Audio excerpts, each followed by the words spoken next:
Hi friend, आज हम लोग शंभुनाथ झा के बुक में सेकेंड चैप्टर को देख रहे हैं। सेकेंड चैप्टर आज आखिरी वीडियो है कि यदि हम देखें तो यहाँ हमको जगत मतलब 5 जगत के बारे में जानना था कि 5 जगत निम्नलिखित में से कौन कौन से हैं। तो मोनेरा, प्रोटिस्टा, फंगी जिसे कवक बोलेंगे, प्लांटेरी, पादप और जंतु के बारे में हम लोगों को यहाँ डिटेल से समझना था।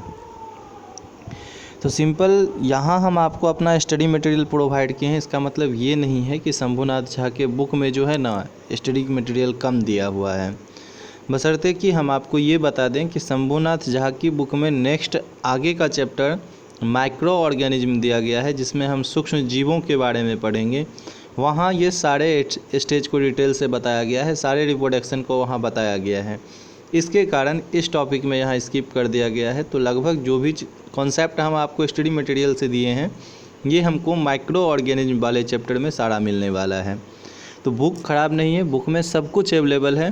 बस वही है कि हर चैप्टर का हमको जो है ब्रीफली नॉलेज रहना चाहिए, ताकि जब आप नीट का एग्ज़ाम दीजिएगा तो नीट के एग्ज़ाम में ऐसा नहीं है, इनके क्वेश्चन बैंक को हम सॉल्व करवाएंगे आपको। वहाँ आप देखिएगा कि वहाँ आपको मतलब क्वेश्चन बहुत सारे ऐसे हैं जो मोनेरा की रिप्रोडक्शन से पूछा जाता है, बैक्टीरिया की रिप्रोडक्शन से पूछा जाता है। तो वैसे कंडीशन में इनका रिप्रोडक्शन का नॉलेज होना आपको ज़रूरी है।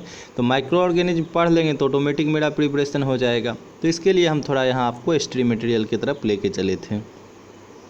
आइए, आप समझना हमको आसान हो गया है कि सिंपल यदि मोनेरा की बात करें तो मोनेरा के बारे में बताया जाता है। इस जगत में सभी एक कोशिकीय प्रोकैरियोटिक जीव आते हैं जो कि स्वपोषी तथा परपोषी होते हैं, ऑटोट्रॉपिक और हेटेरोट्रॉपिक होते हैं।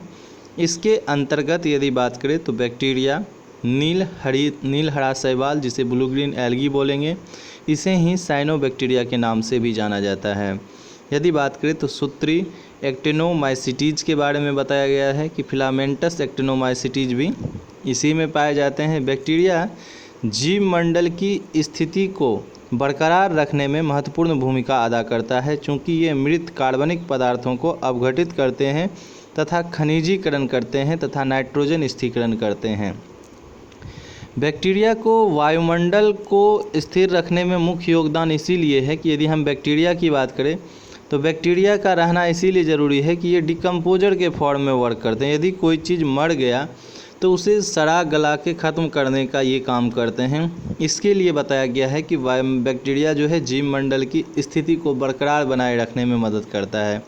सिंपल एक एग्जांपल देते हैं, यदि कोई एनिमल कुत्ता मर गया हो, अब वो सड़ ही नहीं रहा हो, तो उनके बॉडी में क्या होगा कि सड़ने के कारण ही मतलब दुर्गंध भी आते हैं। और यदि वो ख़त्म नहीं होगा तो कहीं ना कहीं वो वातावरण में प्रेजेंट ही रहेगा, जो पॉल्यूशन फैलाएगा। तो ये डिकम्पोजर का फॉर्म में बैक्टीरिया उसे सड़ा गला के जो है 4 से 5 दिन के अंदर देखिएगा सारा मांस सड़ जाएगा। 15 दिन के बाद सिर्फ उसका बोन बचता है। तो ये किसकी वजह से होते हैं? तो ये बैक्टीरिया, फंगी और भी एनिमल होते हैं कि जो कार्निवोरस कौवा वगैरह है वो उनके मांस को खाते हैं। तो ऐसे कंडीशन में एक पृथ्वी पर संतुलन बनाए रखने के लिए जो है इनको डिकम्पोजर को भी रखा गया है कि मुख्य भूमिका यदि देखने में माइक्रो ऑर्गेनिज्म है, लेकिन मुख्य भूमिका इनका बहुत बड़ा होता है। नाइट्रोजन फिक्सेशन की बात करते हैं तो यह सहजीवी बैक्टीरिया होते हैं। जैसे राइजोबियम बैक्टीरिया के बारे में हम लोग पढ़ेंगे कि राइजोबियम बैक्टीरिया क्या करते हैं। ये प्लांट दलहनी प्लांट के रूट में पाया जाता है, जड़ के जहाँ गांठ होते हैं वहाँ प्रेजेंट रहते हैं, और ये वातावरण से नाइट्रोजन को प्राप्त करते हैं और नाइट्रेट फॉर्म में कन्वर्ट कर देते हैं ताकि प्लांट को न्यूट्रिशन मिल सके। ऐसे हम आपको पढ़ाएंगे जब हम पढ़ेंगे कि प्लांट को न्यूट्रिशन के लिए टोटल 16 टाइप के मतलब तत्व की ज़रूरत होती है। तो 16 टाइप का जो है आपको याद रखना है। तो 2-3 चीज़ 16 से रिलेट करके हम याद करते हैं कि 16 श्रृंगार होते हैं, 16 संस्कार होते हैं, 16 महाजनपद भी है अपना, जिसमें मगध सबसे ज़्यादा शक्तिशाली था, अशोक का यहीं पर साम्राज्य था। और 16 तत्वों का ज़रूरत होता है किसमें? तो 16 तत्वों का ज़रूरत होता है पौधों के न्यूट्रिशन के लिए। और यदि देखें तो और भी सवाल बनता है, यदि आप किसान फैमिली से बिलोंग्स करते हैं तो ज़रूर आपको पता होगा जो खाद की बोरी हम मार्केट से ख़रीद के लाते हैं उसमें NPK लिखा हुआ हमको मिलता है। तो N for nitrogen, P for phosphorus, K4 potassium आपको याद रखना है कि ये 3 एलिमेंट का ज़रूरत जो होते हैं ये प्लांट के न्यूट्रिशन के लिए बहुत ज़्यादा होता है, जिसके लिए हम क्या करते हैं, खाद डालते हैं। तो उसमें एक एलिमेंट नाइट्रोजन का स्थिरीकरण, नाइट्रोजन फिक्सेशन का वर्क कौन करते हैं, तो ये बैक्टीरिया करते हैं, राइजोबियम नामक बैक्टीरिया, जिनको कि भोजन प्लांट से मिल जाता है और प्लांट के जो होते हैं न्यूट्रिएंट को भी ये क्या करते हैं, बढ़ा देते हैं। तो इसको इस तरह से याद हम रखेंगे, नाम क्या है, तो पीके नाम है। इस तरह से भी याद रख सकते हैं कि 3 एलिमेंट जो मुख्यतः खाद के रूप में प्रयोग किया जाता है वो है NPK। आगे चलिए हम लोग अब प्रोटिस्टा के बारे में देखते हैं। प्रोटिस्टा की यदि बात करें तो इस जगत में सभी एक कोशिकीय यूकैरियोटिक होते हैं। जहां मोनेरा में प्रोकैरियोटिक थे, वहीं यहाँ पर हम लोग देखेंगे कि यूकैरियोटिक आते हैं। इसमें कुछ सौपोषी होते हैं, जबकि शेष परपोषी में होलोजोइक जो अपना इंजेशन, डाइजेशन, एसिमुलेशन, इरेशन सब प्रोसेस को बताता है, उनको जानेंगे।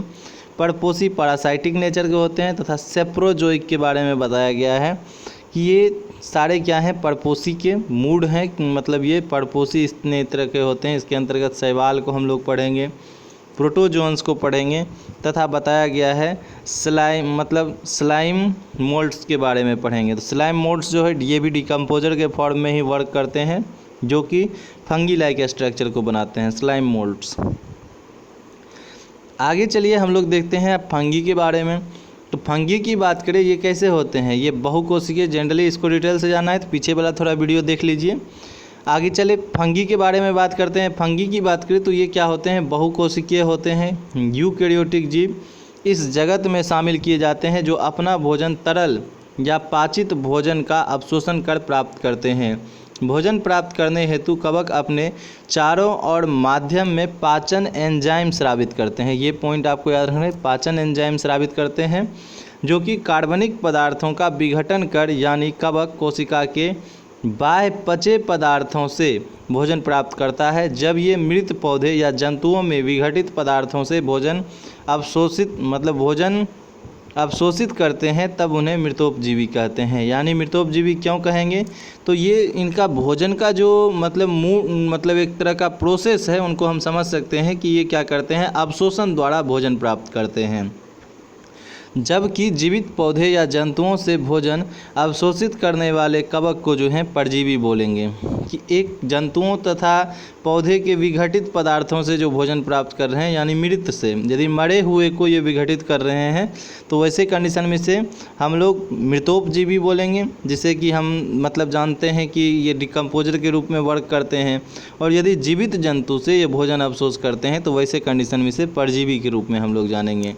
कवक के अंतर्गत बताया गया है माल्टोज की बात करें तो यहाँ बताया गया है मोल्डस, उसके बाद मशरूम, उसके बाद फिर आ जाता है पफ बॉल्स आदि, ये सब इनके एग्जाम्पल हैं। तो एग्जाम्पल आपको याद रखना है, मोल्ड्स, मशरूम, पफ बॉल्स, ये इनके एग्जाम्पल हैं। वास्तव में सब कवक जो होते हैं जनन संरचनाएं हैं। यदि बात करें तो परजीवी कवक अनेक किस्मों के रोग उत्पन्न करते हैं, जैसे रस्ट, उसके बाद समट, रोटस, स्पॉट्स आदि जो होते हैं ये रोग उत्पन्न करते हैं। यद्यपि इष्ट एक कोशिकीय हैं, फिर भी अपवाद स्वरूप लैंगिक जनन के आधार पर जो है कवक के समूह में इष्ट जो होते हैं किण्वन की प्रोसेस की बात करते हैं, खट्टा करने का बात करते हैं, फर्मेंटेशन की वर्क करते हैं, जिनके कारण लैंगिक जनन के आधार पर जो है इष्ट को जो है हम लोग कवक के अकॉर्डिंग ही पढ़ते हैं। बाकी कवक में सारे जो हैं आपको बहुकोशिकीय मिलेंगे, लेकिन एक ही अपवाद है, किसके बारे में बताया जा रहा है, इष्ट जो एक कोशिकीय हैं इनको कवक समूह में पढ़ते हैं। किस लिए, क्योंकि इसमें लैंगिक जनन होता है। बाकी एक कोशिकीय में अलैंगिक जनन था, तो एसेक्सुअल रिप्रोडक्शन के कारण हम लोग प्रोटिस्टा में पढ़ रहे थे, लेकिन एक कोशिकीय होने के बाद भी इसमें लैंगिक जनन, सेक्सुअल रिप्रोडक्शन पाया जाता है, इसके कारण हम लोग इसे कवक में पढ़ते हैं। और दूसरा वर्ग कवक क्या करते हैं, तो किण्वन प्रोसेस आपको याद रखना है कि ये खट्टा करने में भी मदद करता है किसी चीज़ों को। आगे चले पढ़ाया जाता है कवक जगत में देखें तो कवक जाल पाया जाता है कि कवक के समूह के जाल को हम लोग क्या बोलेंगे, माइसीलियम बोलेंगे। या शरीर रचना है, मतलब या शरीर रचना और अलैंगिक एवं लैंगिक जनन में भिन्नता के कारण पूरे जगत को निम्नलिखित वर्गों में बांटा गया है। यदि देखें तो सबसे पहला आ जाता है फाइकोमाइसीटस, जिसे कि फाइकोमाइसीटीज बोल सकते हैं। फाइकोमाइसीटीज की बात करें तो इस वर्ग में आने वाले कवक नम एवं सीलन भरे स्थान, सड़ी गली लकड़ियों तथा पौधों पर पूर्ण परोपजीवी, जिसे हम बोल सकते हैं ऑब्लिगेट पैरासाइटिक्स की बात करें के रूप में पाए जाते हैं। इनके कुछ सदस्य जलीय आवासों में भी पाए जाते हैं। कवक जाल एक कोशिकीय से लेकर बहुकोशिकीय, आदि शाखित और अपटीय, इसके बारे में भी हम आपको बता चुके हैं कि अपटीय किसे बोलेंगे और पटीय किसे बोलेंगे। तो सिंपल अपटीय जिसमें क्या होते हैं, बहुत सारे न्यूक्लियस प्रेजेंट रहते हैं, तो बहुकेंद्रकी ये पाए जाते हैं। आगे चलें, हम लोग और पॉइंट को देखते हैं।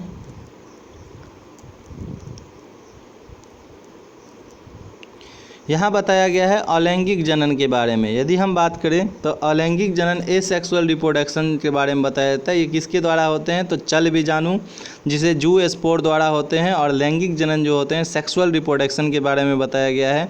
यह विषम युग्मी हेट्रोगेमस में होते हैं, यानी एक मेल होगा एक फीमेल होगा, इनके अलग अलग गैमीट आएंगे, उससे जो होते हैं इसमें सेक्सुअल रिप्रोडक्शन होता है। जिनमें दोनों युग्मक संयुक्त होकर क्या करते हैं, तो युग्मनज या वो स्पोर के बारे में बताया गया है का जन्म देते हैं। वो स्पोर विभाजित होने के फलस्वरूप बीजाणु बनाते हैं, जिससे कवक जाल की उत्पत्ति होती है। जिसमें एग्जाम्पल आपको याद रखना है म्यूकर, अल्ब्यूगो, एस्प्रोलिंगिया। उसके बाद बात करें तो फाइटोफेथोरा के बारे में बताया गया है। ये सब इनके एग्जाम्पल हैं। तो फिर से एक बार एग्जाम्पल रिपीट कर देते हैं हम। म्यूकर, अल्ब्यूगो, एस्प्रोलिंगिया और उसके बाद फाइटोफेथोरा के बारे में बताया गया है।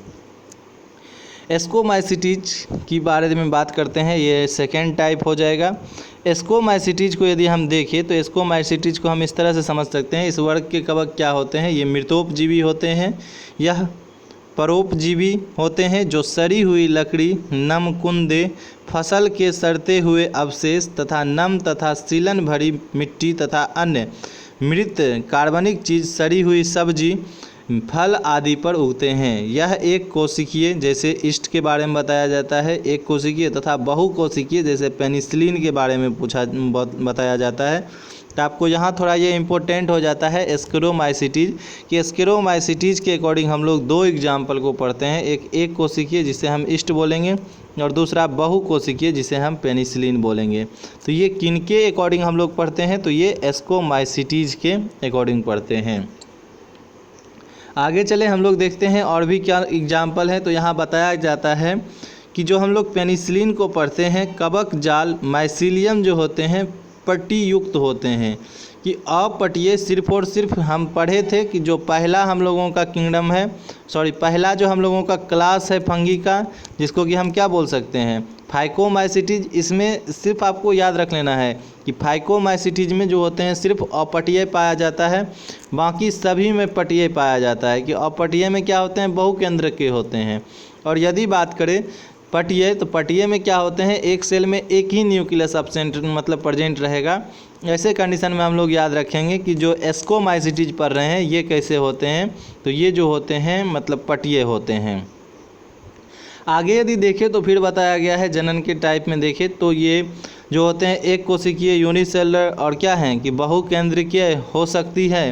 अलैंगिक जनन की बात करें तो ये स्वतः जो होते हैं विभाजन यानी फ्यूजन, विखंडन, फ्रेगमेंटेशन तथा कनिका यानी बडिंग जो होते हैं। और फिर बात करें तो कोनिडिया। ये क्वेश्चन आपका बनता है कि पेनिसिलिन में किस तरह के रिप्रोडक्शन होते हैं, तो पेनिसिलिन में अलैंगिक होते हैं और किस फॉर्म में, तो यहाँ से नीट में क्वेश्चन आपका बनेगा कोनिडिया से जो होते हैं पेनिसिलिन में रिप्रोडक्शन होते हैं। कि पेनिसिलिन में कुछ इस तरह के बर्ड बने हुए रहते हैं ऊपर में, और यही जो टूट के अलग होके फिर से ग्रोथ करते हैं, तो इसे हम लोग किस नाम से जानेंगे, यही कोनिडी फॉर्म बताएंगे कि इसके बीजाणु अलग होके फिर से ये ग्रोथ कर लेते हैं। आगे चले तो आगे आपको याद रखना है कि कोनिडिया द्वारा होते हैं कायिक तथा कोनिडिया तथा क्लेमाइडोमनांस के द्वारा होते हैं। कनिका तथा फिजन के द्वारा ईस्ट में होते हैं। ईस्ट की बात करें तो ईस्ट में बडिंग द्वारा आप लोग 10 क्लास में पढ़े होंगे। जबकि क्लोमाइडोमना स्पोर और कोनिडिया की बात करें तो अन्य सदस्यों में होता है। सबसे महत्वपूर्ण कोनिडिया के द्वारा होते हैं।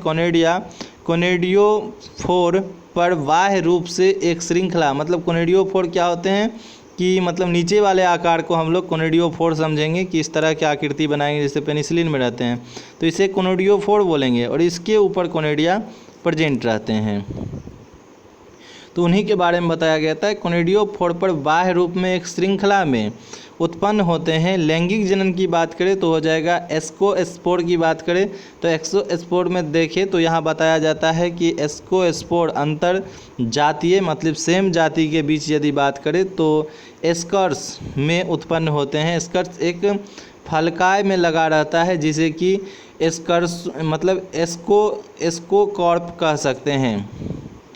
कोनिडिया द्वारा एस्कोस्पोर में बात करें तो अंकुरित होकर कवक जाल बनाते हैं जिसे हम ईस्ट बोल सकते हैं, एस्परजिलस बोल सकते हैं, पेनिसिलिन बोल सकते हैं। तो ये सारे इनके उदाहरण हैं। तो सिंपल यहाँ भी हम आपको हिंदी वाला इससे पहले लेक्चर में बताए हुए हैं कि पिलई पाया जाता है, इस तरह के रचना को बनाता है पिलई, जो बैक्टीरिया फेज में हम पढ़े थे। तो उसी में हम लोग पढ़े थे कि पिलई में क्या होते हैं, पिलई दूसरे से अटैच होते हैं। तो इस तरह के यहाँ से सेक्सुअल रिप्रोडक्शन प्रेजेंट होना नज़र आ रहा था बैक्टीरिया में, और ये अपने माइसीलियम को क्या करते हैं, मूव कर देते हैं। तो यही लैंगिक जनन के टाइप यहाँ भी कहीं ना कहीं हमको नज़र आएगा कि लैंगिक जनन में जो होते हैं डेवलप तो नहीं होते हैं पर वो अपने डीएनए को एक दूसरे से साझा करते हैं। आगे यदि देखें तो ये बताया गया है बेसिडोमाइसीटीज के बारे में। यदि बेसिडोमाइसीटीज थर्ड टाइप की बात करें तो इस वर्ग में कवक मिट्टी में, लकड़ी के कुंदे, पैरों के बोल सकते हैं झुंड पर तथा सजीव पदार्थों के अंदर परजीवी के रूप में उगते हैं। इसके कवक जाल जो होते हैं पुटीयुक्त, केंद्रीय तथा शाखित होते हैं। तो बाकी सब में बताएं ना आपको कि जितना भी आएगा सब में आपको पुटीय ही मारना है। सिर्फ और सिर्फ पहला जो हम की पढ़ रहे थे फाइकोमाइसीटीज, उसमें जो होते हैं ये अपटीय होते हैं। आगे यदि बात करें तो यहाँ बताया जाता है कि इसमें न्यूक्लियस शाखित होते हैं कि ब्रांच बना के सेपरेट पाया जाता है।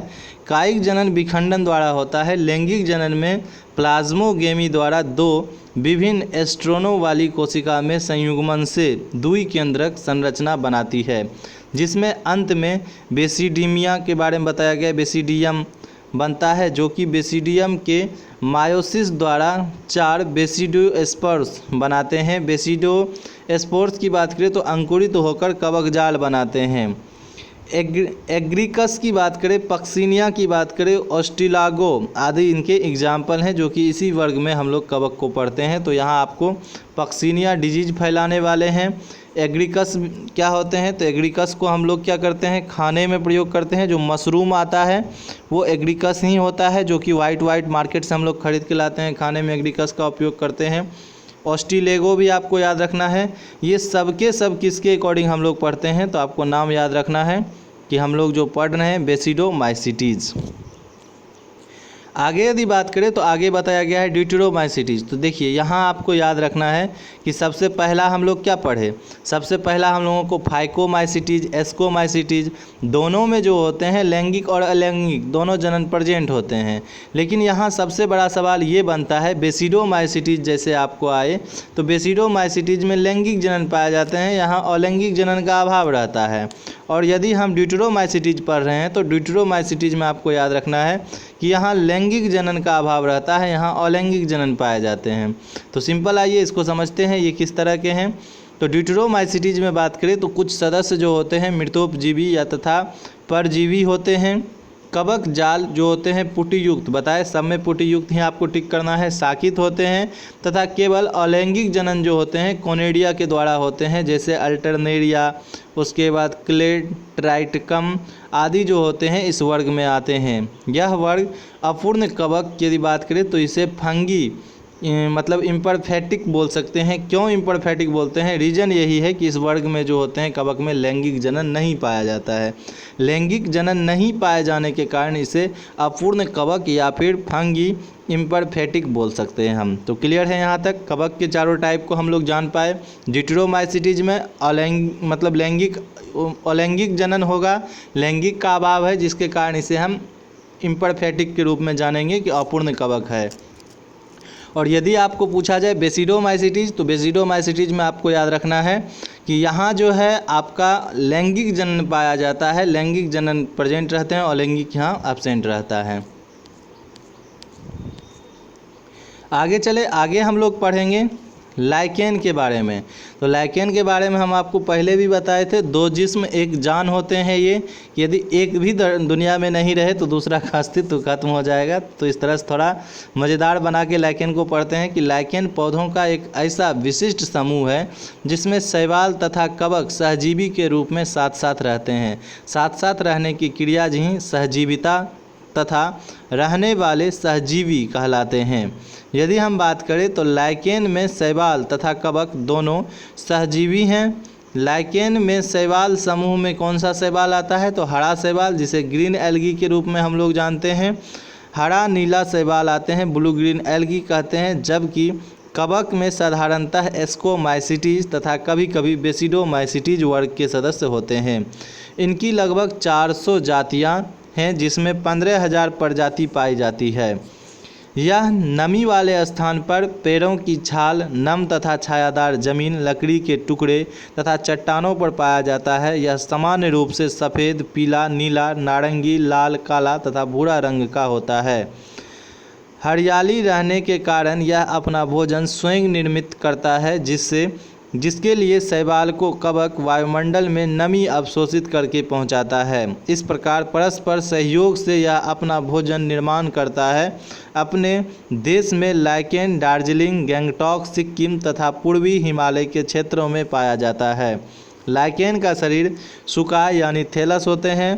थैलस का मतलब यही होता है कि उसमें ना ही आपको जड़, तना, पत्ती कुछ नहीं नज़र आएगा। सुकाय साधारणतः अनियमित आकार एवं विभिन्न रंगों के होते हैं। आकार की भिन्नता के आधार पर लाइकेन को 3 प्रकार होते हैं। पहला, चट्टान पर उगने वाले लाइकेन की बात करें तो ये क्रस्टोज के बारे में बताया गया है। उसके बाद पात्रिक, जो कि क्या कहते हैं कि फॉलिक्स पर उगते हैं। और तीसरा, सूत्रकाय के बारे में बताया गया है, फिलामेंटस के बारे में बताया गया है। तो ये 3 टाइप के लाइकेन आपको पढ़ना है। लाइकेन तो और भी डिटेल से पढ़ाया जाता है। तो सिंपल, जब आप बोटनी लीजिएगा ना तो वहाँ और एक्सप्लेन आपको किया जाएगा। लाइकेन आपको सिर्फ इतना पूछा जाएगा, लाइकेन क्या है, तो लाइकेन सहजीविता का उत्तम उदाहरण है कि यदि हम देखें तो सिम्बायोसिस रिलेशनशिप में जो होते हैं, हम किसको पढ़ेंगे, फंगी और फिर एल्गी के रिलेशनशिप को ही हम सिम्बायोसिस समझेंगे। यहाँ पे क्या होते हैं, तो जो फंगी होते हैं वो नमी और खनिज लवण को अवशोषित करके रखते हैं, जिसको कि शैवाल उनसे जल को प्राप्त करके, मतलब क्लोरोफिल प्रेजेंट होने के कारण वो अपना भोजन बनाते हैं और उनका भोजन ये रिसीव करके, मतलब दोनों को कहीं ना कहीं एक दूसरे से लाभ हो रहा है। तो वैसे कंडीशन में हम उसे ही सहजीविता या सिम्बायोसिस बोलते हैं। तो उनका एक बेस्ट एग्जाम्पल लाइकेन याद रखना है। आगे यदि देखें तो आगे बताया गया है पादप के बारे में। यदि हम प्लांट्स की बात करें तो अनेक रोग युक्त सभी बहुकोशिकीय पौधों को पादप जगत में रखते हैं। यह केंद्रक युक्त यदि बात करें तथा स्वपोषी होते हैं, केंद्रक युक्त होते हैं और ये स्वपोषी होते हैं कि यूकैरियोट्स बोल सकते हैं, और ऑटोट्रॉपिक होते हैं। इनके अंतर्गत रंगीन शैवाल, लाल, भूरा, हरा और मोसेज, लिवर वर्ट्स, फर्न, जिम्नोस्पर्म तथा एंजियोस्पर्म वगैरह आते हैं। हालांकि कुछ स्थलीय पौधे अपवाद स्वरूप परजीवी जीवन व्यतीत करते हैं, इसे परपोषी पौधे कहते हैं। पौधे मुख्य उत्पादक होते हैं कि इनके बारे में हम लोग पढ़ेंगे। प्रोड्यूसर्स होते हैं, प्रोड्यूसर्स के बाद कंज्यूमर आते हैं, प्राइमरी, सेकेंडरी, टर्सरी, इस तरह करके पढ़ते हैं, और सबसे लास्ट में डिकम्पोजर को पढ़ते हैं। आगे चले तो जंतुओं के बारे में जानते हैं, एनिमल, तो इनके लिए टेंशन नहीं लेना है। प्लांट और एनिमल को तो काफ़ी डिटेल से आपको पढ़ना है कि एनिमल की यदि बात करें तो एनिमल क्या होते हैं, यूकैरियोटिक यानी केंद्रक युक्त होते हैं, बहुकोशिकीय तथा परपोषी जीव को जंतु जगत में रखते हैं। इसमें यदि देखें तो प्रचलन होता है, इनमें पेशी तथा तांत्रिक कोशिकाएं विकसित होती है, अतः संवेदनशील होते हैं। इन्हें उपभोक्ता यानी कंज्यूमर कहते हैं। यह मुख्यतः परजीवी, सहजीवी आदि उन अनेक प्रकार के जीवन व्यतीत करते हुए अनुकूलित होते हैं। तो इनके लिए देखिए यहाँ फैमिली ट्री बना के दिखाया गया है आपको कि फैमिली ट्री को हम कैसे देखें। तो फैमिली ट्री में देखिए सबसे नीचे किसको दिखाया गया है, मोनेरा को दिखाया गया है। मोनेरा के बाद यदि बात करें तो मोनेरा से ऊपर आपको जो है बताया जाता है प्रोटिस्टा से ही कहीं ना कहीं ये 3 ट्री निकला हुआ है, जिसमें हम प्लांट ट्री, फंगी और एनिमेलिया को देखते हैं। तो ये फैमिली ट्री इस चीज़ को बताता है कि मोनेरा से डेवलप होकर जीव क्या बने, तो प्रोटिस्टा बने। और प्रोटिस्टा में ही आपको जो है यहाँ से प्लांटी, फंगी और एनिमेलिया तीनों के करेक्टर कहीं ना कहीं मतलब आपको नज़र आ रहे हैं। तो ये फैमिली मतलब एक तरह से फैमिली ट्री को बनाया गया है। आगे हम लोग देखते हैं तो 5 जगत जो RHV टेकर के द्वारा दिया गया है, आपको याद रखना है। इससे आपको एग्ज़ाम में सवाल बनेगा कि 5 किंगडम क्लासिफिकेशन किसके द्वारा दिया गया है। फिर आइए आपको है वर्गीकरण के साधन के बारे में बात करते हैं। आखिर वर्गीकरण में कौन कौन से साधन का ज़रूरत पड़ता है, तो टैक्सोनॉमिकल एड्स के बारे में पढ़ेंगे। टैक्सोनॉमिकल एड क्या है इसको देखते हैं। तो पहला बताया गया है मोनोग्राफ, उसके बाद तालिका, जैविक उद्योग तथा पार्कों में संग्रहित तथा सुरक्षित नमूने तथा इसी प्रकार की अन्य सभी सुविधाएं जो जीवों की पहचान करने तथा उनका वर्गीकरण करने तथा उनके संबंध को प्राप्त जानकारी को स्थापित करने में मदद करते हैं, उन्हें वर्गीकरण के साधन कहते हैं। सबसे पहला बताया गया है साधन में देखिए तो संग्रहालय, जिसे कि अजायब घर बोल सकते हैं, इसे ही म्यूजियम बोलेंगे। तो सिंपल म्यूजियम में क्या होता है, तो मृत चीज़ों को जो होते हैं केमिकल फॉर्मल्डिहाइड में डाल के रखा जाता है। फॉर्मल्डिहाइड एक ऐसा केमिकल होता है जिसमें 10 लाख 10,000 जितना वर्ष तक आप चीज़ों को रख दीजिए वो सड़े गलेगा नहीं, उसमें बैक्टीरिया डेवलप नहीं हो जाएगा, वो प्रिजर्व हो जाते हैं केमिकल के अंदर। तो जो भी जूलॉजी से ऑनर्स किए होंगे या कॉलेज में जूलॉजी डिपार्टमेंट में गए होंगे तो उनको ज़रूर म्यूज़ियम नज़र आया होगा कि वहाँ केमिकल के अंदर बहुत सारे जो हैं मटेरियल को प्रिजर्व करके रखे जाते हैं। As like snake, as like आपको टोटल बहुत से मतलब फिश वगैरह भी आपको ऑब्जर्व करके दिखाए जाएंगे। इलेक्ट्रिक रे फिश सब वहाँ देखने को मिल सकता है आपको। माफ़ कीजिएगा।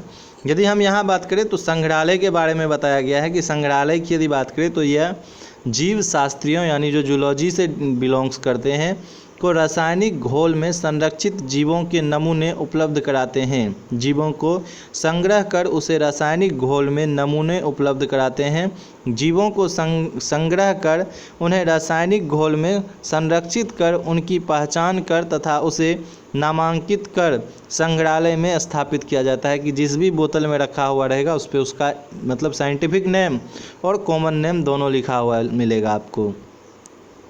इसका मुख्य उद्देश्य जीवों के बारे में विभिन्न जानकारी को अभिलेखित करना तथा नमूनों को वर्गीकरण अध्ययन के लिए संरक्षित करना है। जीवों की अंधाधुन अविवेकीय हत्या करना कतई इनकी मंशा नहीं है कि अब आपको जो जीव मिल गया सबको मार के केमिकल में रख दीजिए, ऐसा नहीं है। जीव विज्ञान के विद्यार्थियों से भी अपेक्षा की जाती है कि वह शिक्षण के निर्देश मतलब शिक्षक जो आपको निर्देश दे रहे हैं उसी में फील्ड या यात्रा करते वक्त जीवों को जो होते हैं संरक्षित करें तथा मृत जीवों को संरक्षित करें। आगे चले हम लोग पढ़ेंगे जैविक पार्क के बारे में कि जूलॉजिकल गार्डन पार्क क्या है। तो सिंपल जूलॉजिकल गार्डन के बारे में बताया जाता है कि जैविक उद्यान में पकड़े गए जंतु को हम लोग क्या करते हैं पिंजरा वगैरह में रखते हैं, घरों तथा पिंजरा में रखा जाता है, जबकि जैविक पार्क में उन्हें प्राकृतिक आवास प्रदान किए जाते हैं।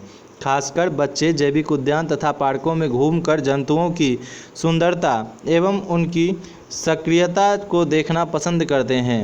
हिरण का उछलना, मोर का नाचना, बंदर और भालू का करतब देखना तथा अन्य और जंतुओं की सक्रियता को देखने से दर्शकों को आनंद की अनुभूति होती है। जैविक उद्यान तथा पार्क में स्थापना करना जंतुओं के प्रजनन के लिए एक वैज्ञानिक प्रयास है, खासकर उन जंतुओं के लिए जो अविवेकीय हत्या या उनके प्राकृतिक आवास विनष्ट होने के कारण विनाश के कगार पर पहुंच गए हैं।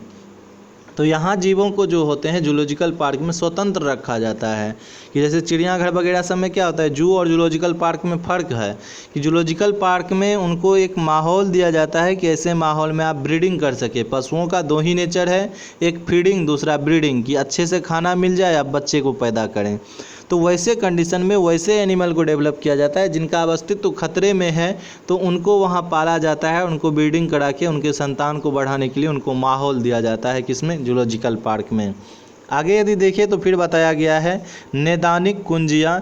यदि हम बात करें तो इस तरह से पढ़ सकते हैं कि डायग्नोस्टिक की के बारे में बात करें तो ये किस तरह से यूज करते हैं, तो टैक्सोनॉमिकल द्वारा, की एक वर्ड होता है जिसमें कुंजी कुछ ना कुछ आइडेंटिफिकेशन दिया जाता है, कि टैक्सोनॉमिस्ट द्वारा तैयार की गई कृत्रिम विश्लेषणात्मक युक्तियाँ की बात करें तो दूसरे जीवशास्त्रियों को जीवों को पहचान में सक्षम बनाती है, नैदानिक कुंजियाँ कहलाती है। अनेक प्रकार के कुंजियाँ का उपयोग किया जाता है जिसमें सबसे सरल द्विविभागीकरण कुंजी होते हैं। यह जोड़ी प्रश्न या कथनों के क्रम में बनी होती है जिसे कि लीड कहते हैं। लीड मतलब क्या हुआ कि सिंपल जो कथन कारक आप लोगों को दिया जाता है एग्जाम में, कि एक लिखा हुआ रहेगा किसी के पहचान के बारे में कि ये इनके पास 4 पैर हैं, इनके शरीर में बाल प्रेजेंट हैं तथा इनमें स्तन ग्रंथि प्रेजेंट हैं, तो आप ये लक्षण को देख के कहिएगा नहीं ये मैमल्स के कैरेक्टर हैं।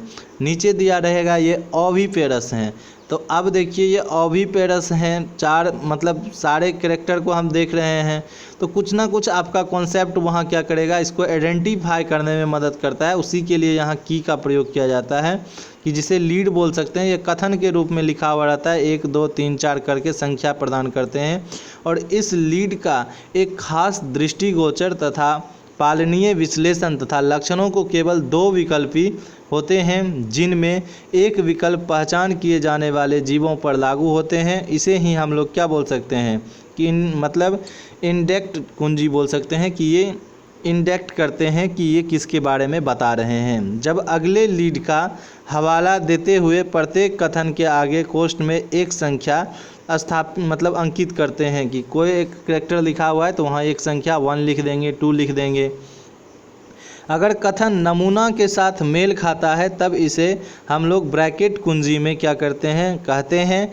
यदि देखें तो दृष्टिव्यव आक्रिय लक्षण तथा गुणात्मक की बात करें तो ऐसे कंडीशन में उनके उदर की आकृति या रंग तथा मात्रात्मक हो सकते हैं। ऐसे उपांग तथा खंडों की संख्या परंतु एक खास प्रजाति के एक खास प्रजाति में इस तरह के पाए जाएंगे।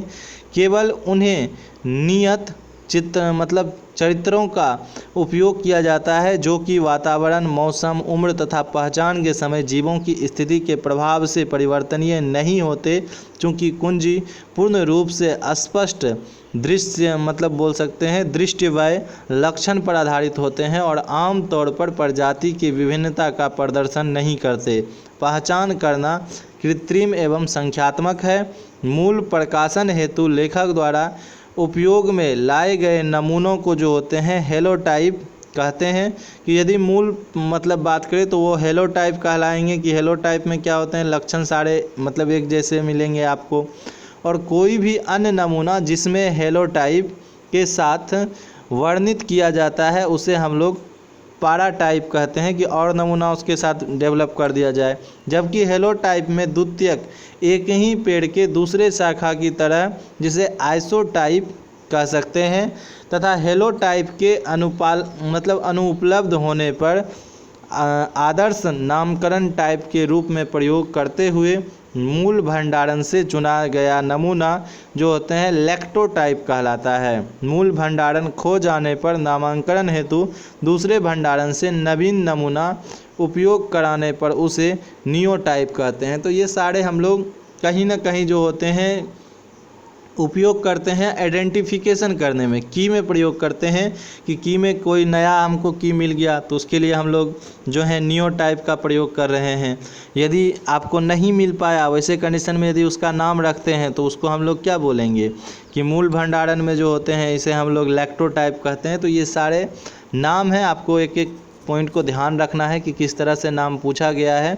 तो सिंपल आपको ये हम चैप्टर 2 आज एंड कर दिए हैं।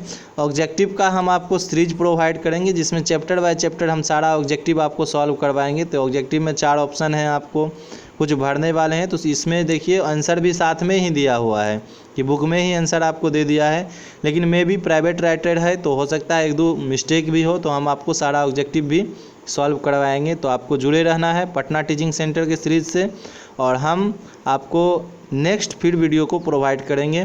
तो thanks for watching this video.